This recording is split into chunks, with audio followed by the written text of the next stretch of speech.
예수, 오직 예수. 나의 믿음 십자가 능력 속에 빛나는 영광. 모든 승리로 주님께 영광을. 나의 능력 소망, 나의 능력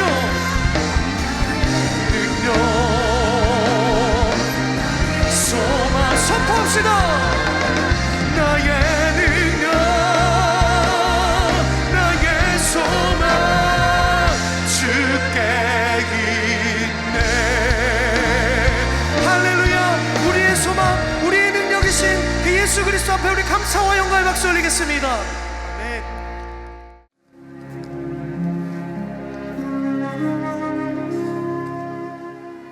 오늘의 말씀은 출애굽기 11장 4절에서 6절 말씀입니다. 모세가 바로에게 이르되 여호와께서 이와 같이 말씀하시기를 밤중에 내가 애굽 가운데로 들어가리니 애굽 땅에 있는 모든 처음 난 것은 왕위에 앉아 있는 바로의 장자로부터 맷돌 뒤에 있는 몸종의 장자와 모든 가축의 처음 난 것까지 죽으리니 애굽 온 땅에 전무후무한 큰 부르짖음이 있으리라. 아멘.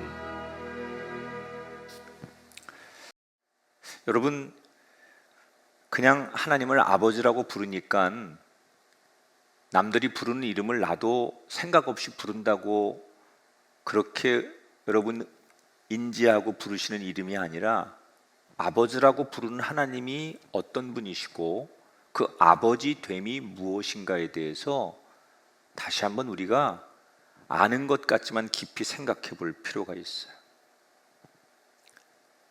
정말 좋은 아버지를 우리가 만났어요.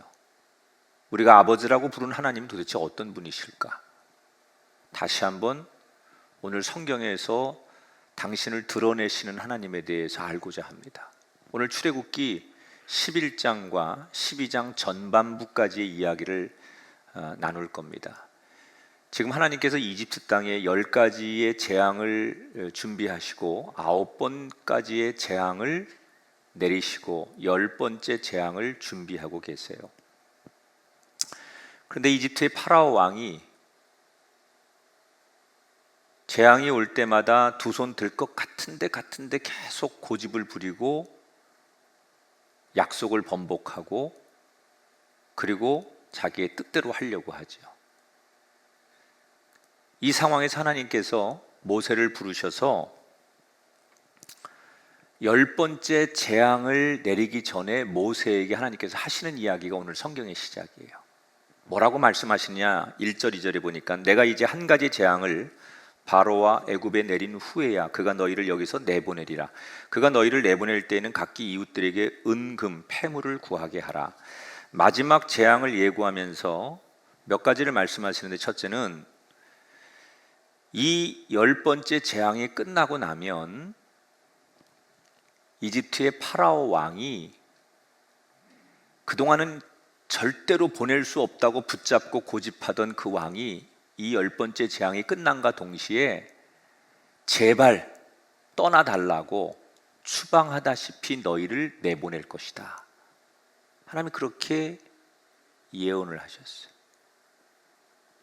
두 번째는 왕만이 아니라 이집트 백성들까지 이스라엘 백성들에게 금과 은과 폐물을 주면서 그들이 있는 것을 노예들이었던 이스라엘 백성들에게 안겨주면서 빨리 제발 떠나달라고 할 것이다.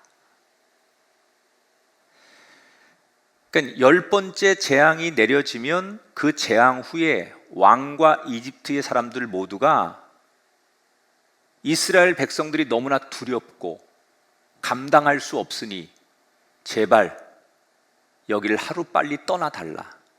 여기 귀한 거 다 줄 테니 제발 이 땅만 떠나달라 라고 사정하게 될 것이다 라고 하나님이 말씀하셨어요.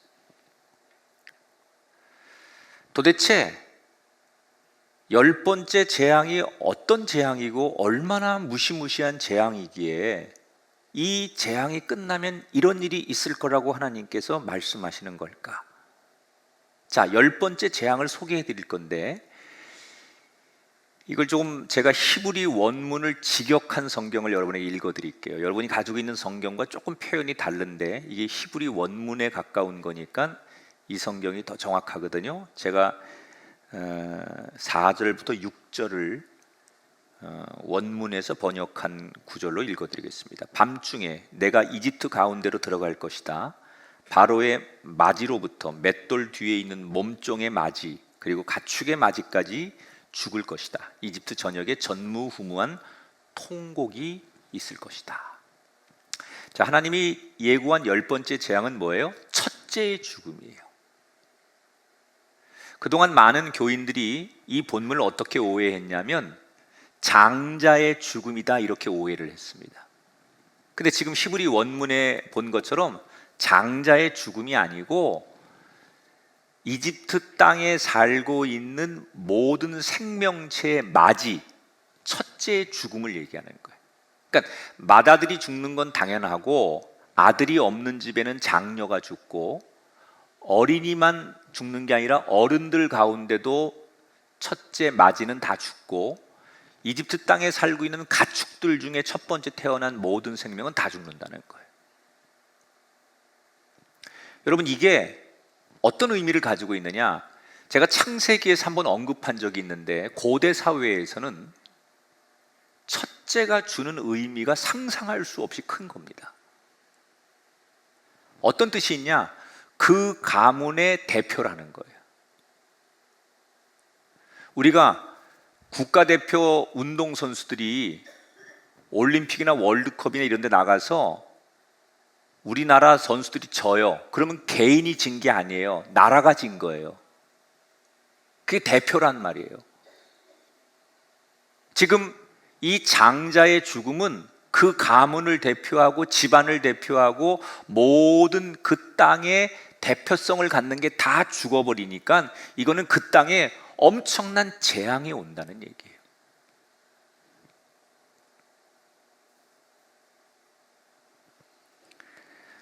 근데 모세가 지금 예고하는 이 무시무시한 10번째 재앙은 9번째 재앙과 다르게 두 가지의 특징이 있습니다. 첫째는 하나님께서 직접 개입하신다는 거예요.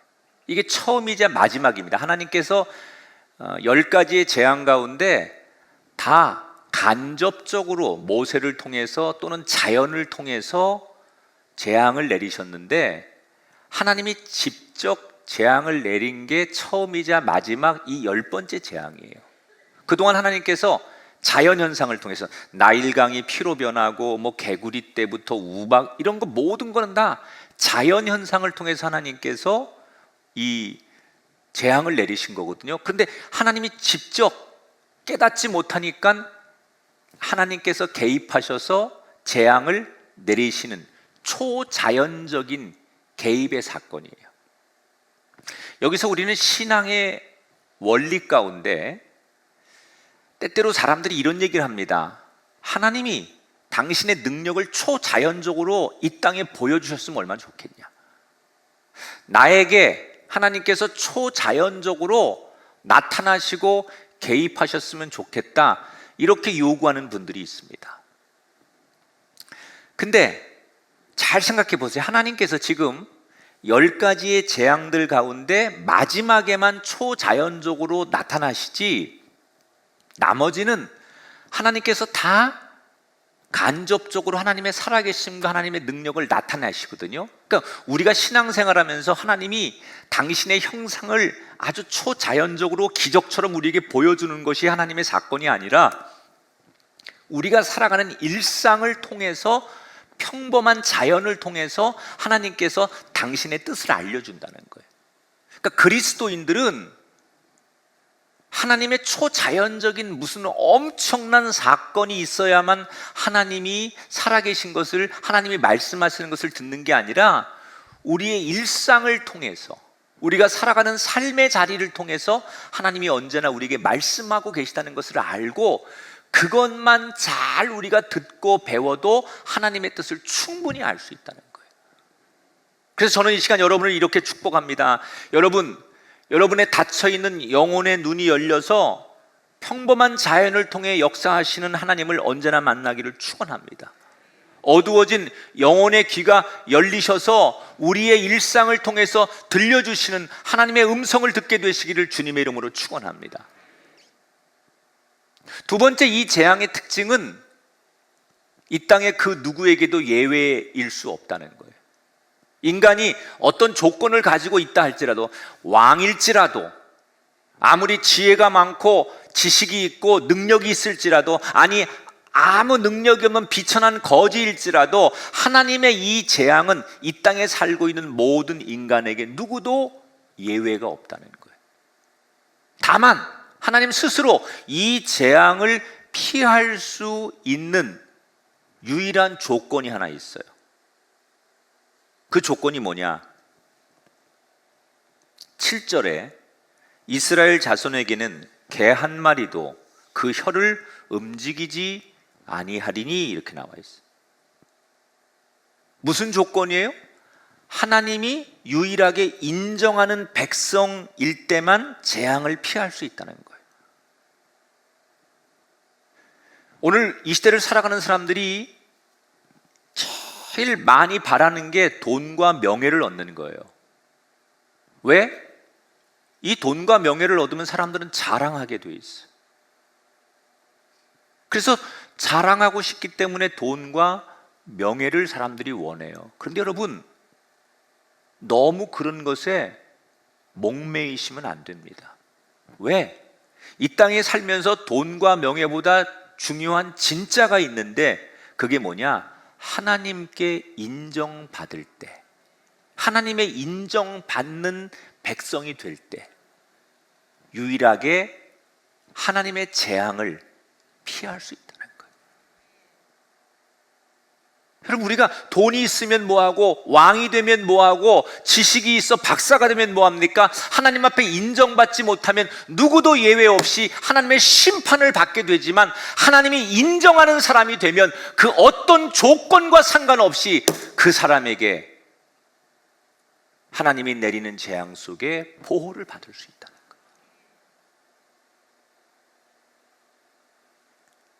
이 엄청난 재앙이 예고되자 신하들이 두려워 떨고, 두려우면서도 자존심 때문에 안 무서운 척하는 파라오의 인간의 추악한 모습을 성경은 고발하고 있어요.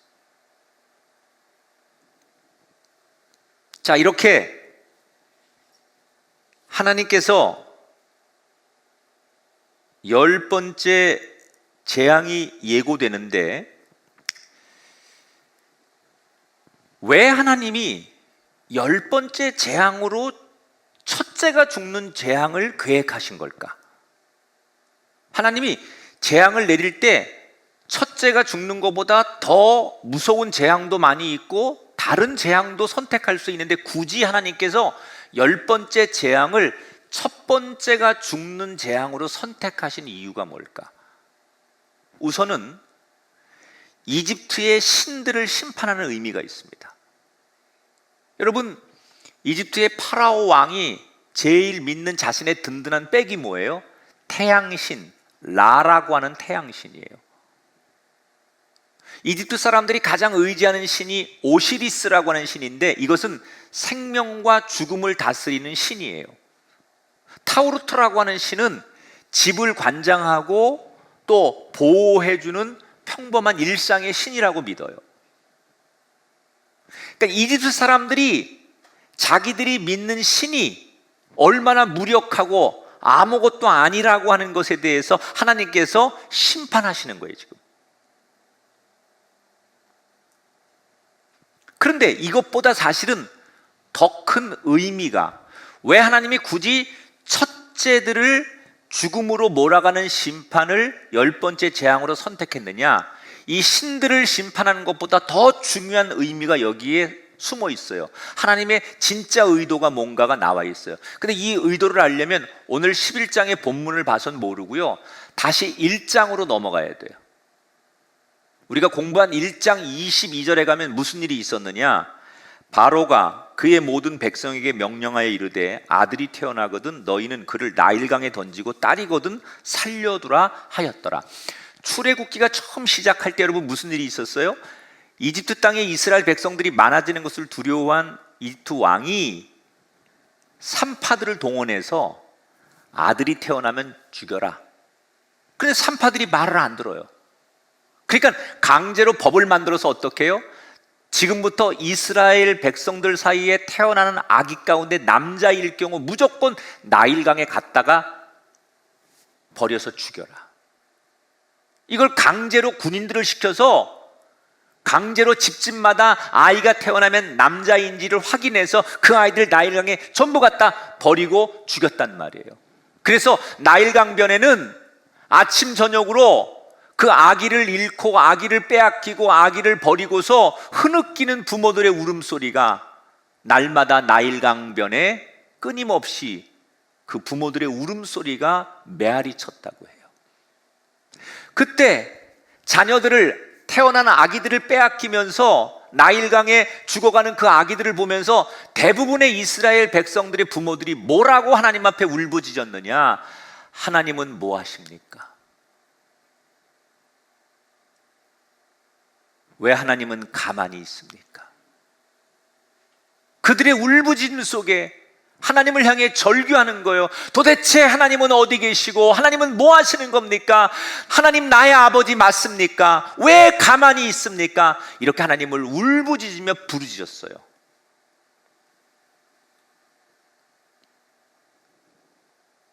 이스라엘 백성들이 볼 때 하나님이 아무것도 안 하시고 이 억울하고 천일 공로한 일이 벌어지고 있는 이 상황을 하나님은 개입하지 않으시고 가만히만 계시는 거예요. 도대체 하나님이 너무 무능하고 하나님이 우리를 사랑하지 않는 것 같은, 그 하나님이 도대체 어디 계신지 모르는 이런 절망적인 상황에서 이스라엘 백성들은 하나님을 그렇게 생각하는 거예요. 그런데 하나님은 그때 정말로 무능하시거나 관심이 없어서 그런 일을 가만히 보고만 계셨던 걸까? 아니에요. 하나님은 그때 이스라엘 백성들의 피눈물을 보고 계셨어요. 그리고 너무너무 아파하셨어요. 그런데 왜 가만히 계셨느냐? 그 이유는 당신의 자녀된 이스라엘 백성들이 당하는 그 슬픔을 언젠가 내가 가장 아름답게 뒤집어 줄 때를 하나님이 기다리신 거예요. 그때 이집트 사람들을, 이스라엘 백성들의 한을 풀어주기 위해서 벌하시고 그들에게 하나님이 징계하신 게 아니라 어느 때 가장 통쾌하게 이것이 얼마나 잘못된 것이고 이것을 통해서 그들이 얼마나 고통을 당해야 되는지를 어느 때 하나님이 계획한 때 가장 아름답게 뒤집을 때인가를 하나님은 기다리고 계셨던 거예요. 그리고 지금 그때가 된 거예요. 그래서 마지막 재앙으로 하나님께서 이집트 땅에서 이제 이 재앙으로 끝나는데 마지막 재앙을 이집트 사람들의 첫째의 죽음으로 선택하신 거예요. 이스라엘 백성들이 그동안 너무너무 소중한, 눈에 넣어도 아프지 않은 그 자녀를 잃고 그동안 흘렸던 그 눈물을 하나님께서 내가 그 눈물을 보고 있었다는 거예요. 내가 너희들이 아파하고 있었던 그것을 다 알고 있다는 거예요. 너희들이 얼마나 고통스러워하고 얼마나 괴로워했는지 그 아픔과 슬픔을 내가 공감하고 있다는 거예요. 그리고 이제는 너희 대신 내가 대신 싸워줄 것이다. 이 하나님의 마음을 보여주고 싶어서 하나님이 10번째 재앙을 이집트 땅에 살고 있는 첫째의 죽음으로 선택하셨다는 거예요. 여러분, 우리가 믿는 하나님은 우리를 그냥 자녀로 부르시고 방치만 하시는 분이 절대 아닙니다. 늘 우리를 지켜보시고 필요에 따라 하나님의 때를 따라서 우리를 도우시는 진짜 아버지가 우리 하나님이십니다. 이런 아버지를 두셨던 예수님은 우리에게 이렇게 당부하셨어요. 마태복음 6장 31절 32절에 보니까 염려하여 이르기를 무엇을 먹을까 무엇을 마실까 무엇을 입을까 하지 말라. 이는 너희 하늘 아버지께서 이 모든 것이 너희에게 있어야 할 줄을 아시느니라. 때때로 우리는 신앙생활하면서 하나님이 침묵하실 때 너무 답답함을 느껴요. 나는 이렇게 다급한데 하나님은 도대체 뭘 하시는 걸까? 하나님이 원망스러울 때가 있어요. 우리는 이렇게 고통스러운데 하나님은 왜 침묵하시는 걸까? 도대체 우리가 당하는 이 어려움과 아픔을 하나님께서는 공감하고 알고 계신 건가? 그런 우리는 질문을 가질 때가 있어요. 근데 하나님은 다 알고 계세요. 다만 하나님이 생각할 때 하나님의 계획 속에 가장 좋은 때에 우리의 인생을 뒤집어서 그 어려움을 축복으로, 그 고난을 은총으로 바꿔줄 때를 하나님이 하나님의 계획 속에 가지고 계시다는 거예요. 오늘 예배드리는 성도들 가운데 나는 이렇게 힘들고 나는 이렇게 지금 고통스러운데 하나님은 뭘 하시느냐고 의심하고 계신 분이 계십니까? 이렇게 경제적인 불안과 재앙으로 인해서 하나님이 원망스러운 분이 계십니까? 그렇다면 오늘 이 본문을 통해서 여러분 분명히 하나님의 음성을 들으십시오. 하나님께서 당신의 마음과 형편을 다 아십니다. 하나님은 다 우리를 지켜보고 계십니다. 그리고 우리에게 버티게 하세요. 나의 원하는 때, 내가 원하는 지금이 아니라 하나님이 원하시는 때, 하나님이 계획하시는 그때 가장 완벽하게 가장 좋은 길을 주시기 위해서 하나님은 오늘도 우리를 버티게 하시는 거예요. 이제 우리 모두 영혼의 눈이 열려서 나의 아버지가 되셔서 가장 좋은 때, 그래서 그때 나에게 침묵하게 하셨고 그때 내 울부짖음에 하나님이 움직이지 않으셨구나. 이 아버지의 본심을 보고 느낄 수 있는 저와 여러분이 되기를 주 이름으로 축원합니다. 이제 모세가 이집트 왕에게 이런 10번째 재앙을 예고하고 왕궁을 나올 때 하나님께서 모세를 다시 불러요. 그리고 모세에게 지금부터 내가 하는 얘기를 잘 듣고 이 10번째 재앙을 너희들이 잘 준비해라, 잘 대비하라 그러면서 굉장히 구체적인 지침을 내리기 시작해요. 하나님께서. 이게 유월절을 지키는 규칙이에요. 이때부터. 이제 다음 시간에 제가 유월절에 대한 설교를 할 건데, 자, 이 10번째 재앙이 내리면 이스라엘 백성들은 뭘 해야 되느냐? 하나님께서 구체적으로 규칙을 말씀한 그것을 다 지키라는 거예요. 자, 그럼 여기서 우리는 하나님이 그냥 이스라엘 백성들은 내 백성이니까 그 고센 땅에 살고 있는 그 지역을 통째로 지켜주시면 되지, 하나님께서 그것만 재앙이 피하도록 해주시면 되지, 왜 그 재앙을 피하기 위해서 이스라엘 백성들에게 구체적인 규칙을 지키라고 지침을 내리시는 걸까? 왜 하나님께서 말씀을 주시고 그 말씀을 잘 믿고 그 말씀을 실천하도록 만드시는 걸까? 이건 우리가 부모가 자식들을 키워보면 알아요.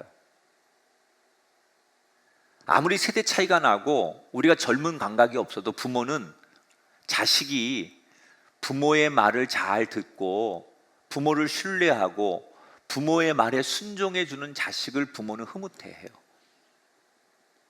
아무리 자식들이 똑똑해도 부모가 걱정하고 부모가 하는 이야기를 한 귀로 듣고 한 귀로 흘려버리고 무시하는 자식보다는 그 엄마의 얘기든 아버지의 얘기든 부모의 얘기를 아주 정말 귀를 기울이고 당부한 대로 살아가는 자녀가 부모에게 고마운 자녀인 것처럼 하나님의 마음도 똑같다는 거예요. 하나님은 우리가 하나님 말씀을 잘 듣고 그 말씀을 신뢰하고 믿고 그 말씀대로 살아가는 그런 모습을 볼 때 순종하는 자녀를 보시고 하나님이 흐뭇해 하신다는 거예요. 그럼 하나님께서 이스라엘 백성들이 무슨 지침을 주느냐? 첫째, 1년 된 수컷 양을 준비해라. 근데 혹시 양이 없으면 염소를 준비해라. 1년 된 걸 준비하래요. 그리고 잘 구별해서 4일 동안을 보관했다가 4일 지난 다음에 그 어린 양을 잡아서 이스라엘 백성들의 집의 문틀에다가 그 피를 바르고 나머지 고기는 불에 구워 먹으라 그랬어요. 자, 복잡하잖아요. 하나님께서 이 이집트 땅의 죽음의 재앙, 첫째 재앙을 피하기 위해서 이스라엘 백성들에게 피할 길을 주시는데 1년 된 어린 양을 잡아서 집집마다가 그 피를 문틀에다가 이렇게 발라라. 문설주하고 문틀에다가 피를 발라라. 이게 뭘 말하는 거예요? 우리는 하나님을 믿는 집입니다라는 걸 표시하라는 거예요. 피로 표시하라는 거예요. 여러분, 우리가 구원받은 표시가 뭐예요? 예수님의 십자가의 죽음의 피를 믿는 게 우리의 구원이에요. 이 말은 또 다른 말로 말하면 우리가 세상에 살면서 예수 믿는 것을 부끄러워하면 안 돼요.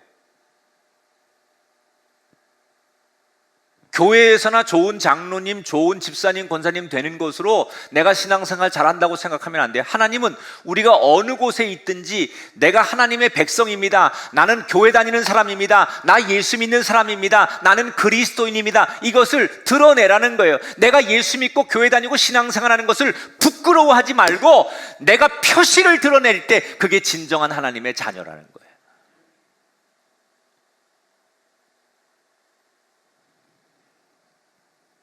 하세요. 교회 없는 분들 교회 갖다 붙이세요.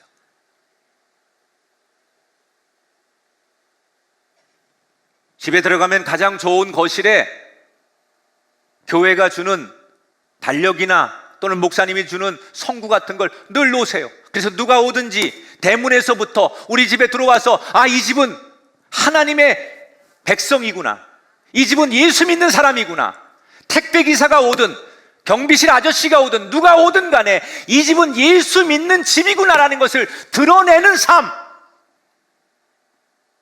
이것이 재앙을 피하는 첫 번째 조건이라는 거예요. 그런데 그 양을 꼭 구워 먹으라 그랬어요. 날걸로 먹을 수도 있고 뭐 삶아 먹을 수도 있을 텐데 왜 구워 먹으라고 했을까? 이건 이스라엘 백성들을 배려하는 거예요. 하나님께서 날거는 건강에 좋지 않을 것이고 삶은 것은 시간이 더 걸려요. 지금 이 이스라엘 백성들은 이 10번째 재앙이 끝나면 하나님의 계획대로 이집트 땅을 빨리 떠나야 되는데 혹시 건강이 안 좋아지거나 아니면 시간이 지체되면 떠나는 것이 느려지기 때문에 그런 것들을 예방하기 위해서 고기는 반드시 불에 구워 먹어라 라고 지침을 주는 거예요. 그러면서 그걸로 끝나지 않고 이 고기를 먹을 때 손이 덜 가는 쓴 나물과 누룩이 없는 빵, 아주 맛이 없는 빵이에요. 말만 빵이지 전혀 맛없는 빵, 그리고 나물도 아주 써서 잘 안 먹는 나물, 그걸 같이 이 고기와 먹어라. 그리고 먹을 때는 어떻게 먹었냐? 짐을 다 싸가지고 그 보따리를 어깨에 메고 등에 메고 손에 들고서 떠날 준비를 하면서 먹어라. 그렇게 아예 언제 어떻게 어떤 모양으로 먹어야 되는지를 그렇게 다 설명해 주셨어요. 그리고 마지막에 뭐라고 말하느냐? 그 다음날 아침이 됐는데 어제 먹던 그 고기가 남으면 그거 싸가지고 가지 말고 반드시 그 자리에서 불태워서 버려라 그랬어요. 뭐가 이렇게 복잡해 하나님? 이스라엘 백성들, 내 백성들을 하나님께서 보호하시고 지키고 인도해 내는데 뭘 이렇게 복잡하게 만들었냐는 거예요. 규칙을 왜 이렇게 복잡하게 만들었느냐.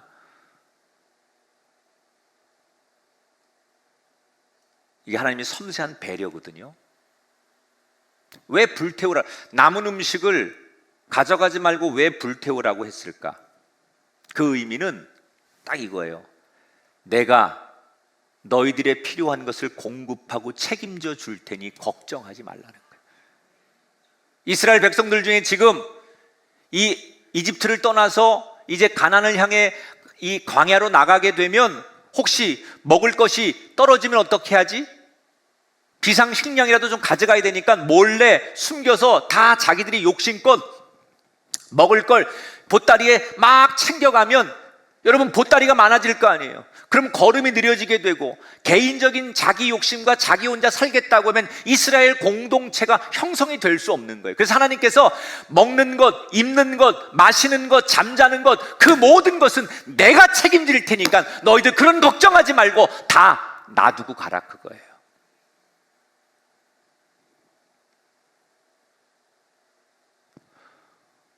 오늘 우리들 가운데는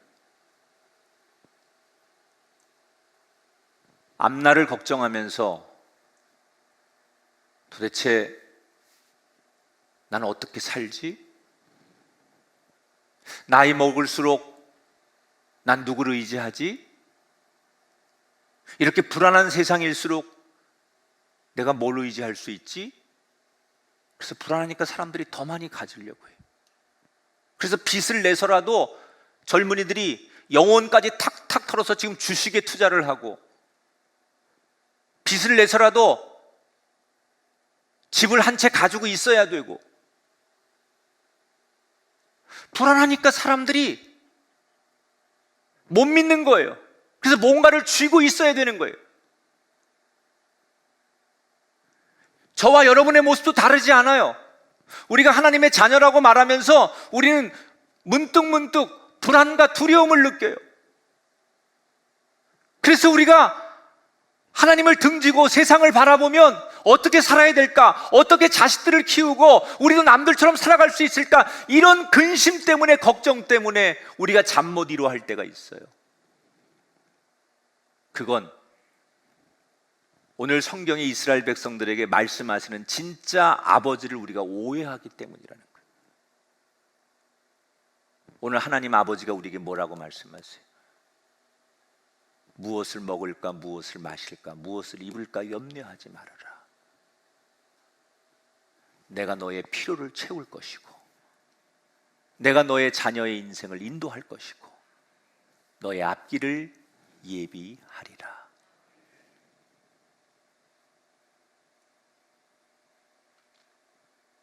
이게 하나님께서 이렇게 구체적인 지침을 주고 뭐라고 그러세요? 이것을 너희들만 지키지 말고 너희들이 지킨 다음에 너희들의 후손들에게 영원토록 이것을 규칙으로 이맘때 지켜라 라고 해서 이스라엘의 3대 절기 유월절이 생기는 거예요. 이게.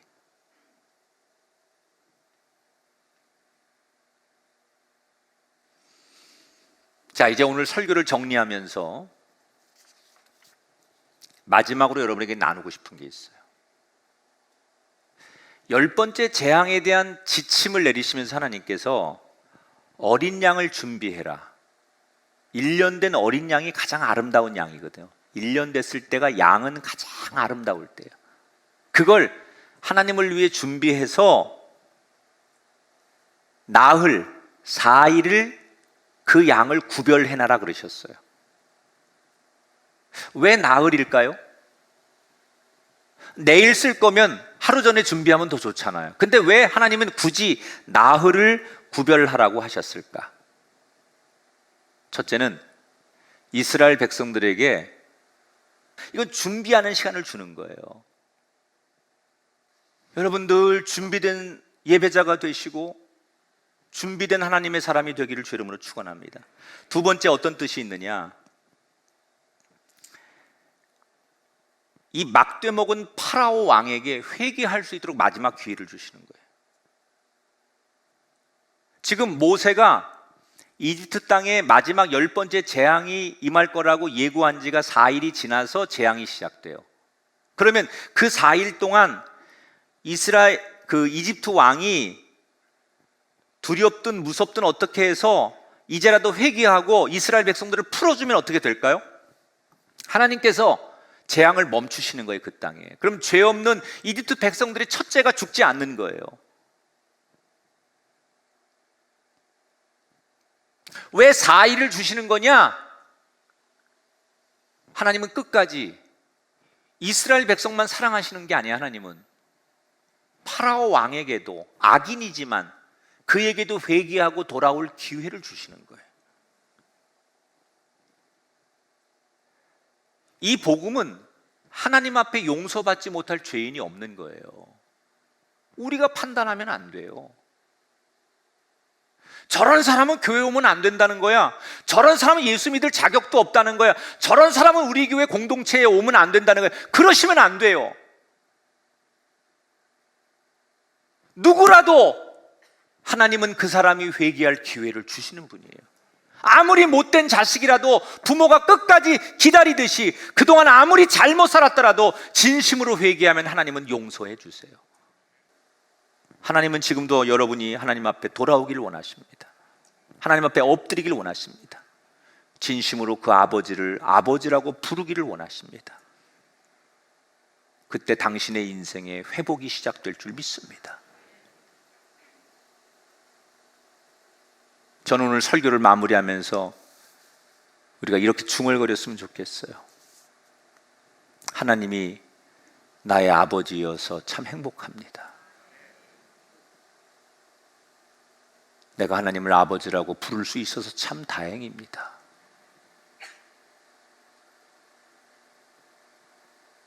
여러분, 우린 좋은 아버지를 뒀습니다.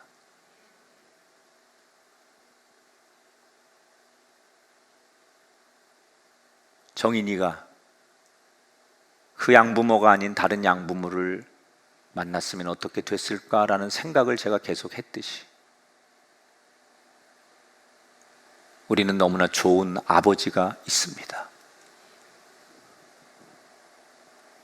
그 무한한 사랑을 가지신 하나님 아버지를 참된 아버지로 기억하며 여러분 삶이 출애굽하고 일어서고 회복되기를 주님의 이름으로 축원합니다.